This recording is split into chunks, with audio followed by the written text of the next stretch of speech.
तो दोस्तों आज हम लोग पढ़ेंगे ओरू मनुष्यन, जिसे लिखा है वैकम मोहम्मद बशीर ने। तो चलिए दोस्तों शुरू से इस चैप्टर को समझते हैं। ओरू मनुष्यन का इंग्लिश में ट्रांसलेट करने पर इसका मतलब होता है एक आदमी, और इसका टाइटल एक ऐसे आदमी को रिफर करता है जो स्पीकर की सहायता के लिए आता है और जो एक ऐसे जगह में है जो उसके घर से 1500 मील दूर है। स्पीकर वहां पर किसी को नहीं जानता और न ही वह लोकल लैंग्वेज जानता है, वह केवल इंग्लिश और हिंदुस्तानी जानता है। लेकिन उस देश के बहुत से निवासी इंग्लिश या हिंदुस्तानी नहीं समझते। दरअसल यह जगह एक पहाड़ की घाटी में एक बहुत बड़ा शहर है।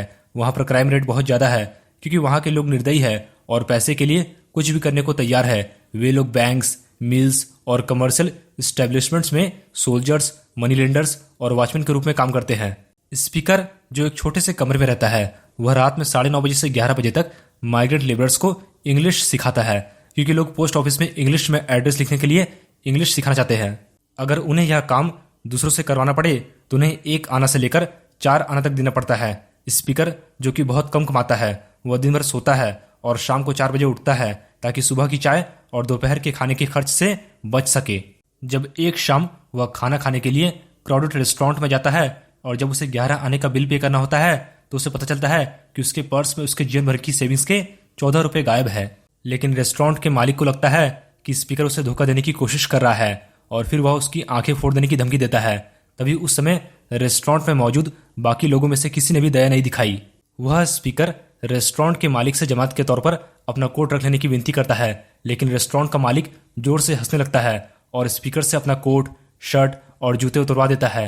जब वह चाहता है कि स्पीकर अपना ट्राउजर भी उतरवा दे तो स्पीकर उससे दया की विनती करता है कि उसके अंदर कुछ भी नहीं है। फिर रेस्टोरेंट का मालिक वहां पर इकट्ठे हुए 50 अन्य लोगों के साथ स्पीकर को और अधिक कपड़े उतारने के लिए मजबूर करता है और मजाक उड़ाते हुए कहता है अंदर कुछ होना चाहिए। वह स्पीकर अब अपनी किस्मत को स्वीकार करते हुए अपने ट्राउजर के बटन खोलना शुरू कर देता है। वह हर समय खुद को दूसरों के सामने नग्न खड़ा देखता है और उसकी आंखें बाहर निकली हुई है। तभी एक नीली आंखों वाला, गोरा, लाल पगड़ी और व्हाइट ट्राउजर वाला 6 फुट का एक आदमी इंटरफेयर करता है और रेस्टोरेंट के मालिक को स्पीकर का बकाया बिल पे करता है। तो वह कहता है कि उसका कोई नाम नहीं है। जब स्पीकर कहता है कि उसका नाम मर्सी होगा तो वह कोई रिएक्ट नहीं करता है और तब तक चलता रहता है जब तक वे एक सुनसान पुल तक नहीं पहुंच जाते। वहां पर यह सुनिश्चित करने के बाद कि कोई भी आसपास नहीं है, जब वह अजनबी 5 वॉलेट निकालता है और स्पीकर से पूछता है कि इनमें से कौन सा उसका है। फिर वह स्पीकर को बिना पीछे मुड़े वहां से चले जाने की चेतावनी देता है और यह भी जोड़ता है कि स्पीकर को किसी को यह नहीं बताना चाहिए कि उसने उस आदमी को देखा है। जिस वॉलेट को स्पीकर ने अपना बताया है, वह आदमी उस वॉलेट को पैसे सहित उसे दे देता है और स्पीकर को यह विश करते हुए वहां से चले जाता है कि भगवान उसकी मदद करे। स्पीकर अपनी तरफ से आशा करता है कि भगवान उस अजनबी की मदद करेगा।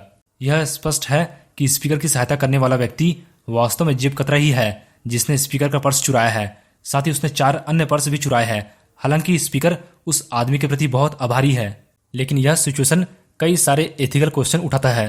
क्या हम जेब कतरे को दयालु व्यक्ति मानते हैं? एक तर्क के अनुसार हम कह सकते हैं कि वह निश्चित रूप से दयालु है, वरना वह स्पीकर की मदद नहीं करता। अगर वह पूरी तरह से कठोर दिल वाला होता तो शायद उसे स्पीकर की बेइज्जती देखकर बहुत मजा आता, क्योंकि वह अच्छी तरह जानता था कि स्पीकर सच बोल रहा है। एक और बात जो उसके पक्ष में जाती है वह यह कि रेस्टोरेंट में उसने जो पैसे दिए वह स्पीकर के 14 रुपए में से नहीं थे। दरअसल वह स्पीकर से अपने पैसे गिनने और यह सुनिश्चित करने के लिए कहता है कि उस रकम को छुआ ना जाए, लेकिन इससे वह गलत काम करने से बरी नहीं हो जाता। अगर जेब काटने वाला व्यक्ति आसपास नहीं होता तो स्पीकर का क्या होता? बाकी 4 लोगों का क्या हाल होता जिन्होंने अपना पर्स खो दिया?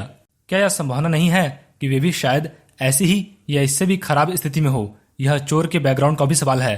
क्या वह किसी अनिवार्य परिस्थिति के कारण अपराध में शामिल हुआ है या फिर वह जल्दी से जल्दी पैसा कमाने का इच्छुक है? अलग अलग एथिकल क्वेश्चंस एक ही डायरेक्शन में इशारा करते हैं। हम लोग दूसरे के एक्शंस का जजमेंट नहीं कर सकते। किसी भी केस को एक ही पॉइंट ऑफ व्यू से जज नहीं किया जा सकता। कई सारे पॉसिबिलिटीज है। हालांकि यह स्पष्ट है कि एक क्रिमिनल होने के बावजूद ओरू मनुष्यन निश्चित रूप से एक ऐसा व्यक्ति है जिसके दिल में कुछ अच्छाई है और स्पीकर उसे हमेशा अपने दयालु उद्धारकर्ता के रूप में याद रखेगा। तो दोस्तों, अगर यह वीडियो आपको पसंद आया है तो आप इस वीडियो को लाइक करें, शेयर करें और चैनल पर पहली बार आए हैं तो चैनल को सब्सक्राइब जरूर करें। और ऐसे ही कुछ और वीडियोस के लिए आप हमें कमेंट बॉक्स पर लिखकर जरूर बताएं।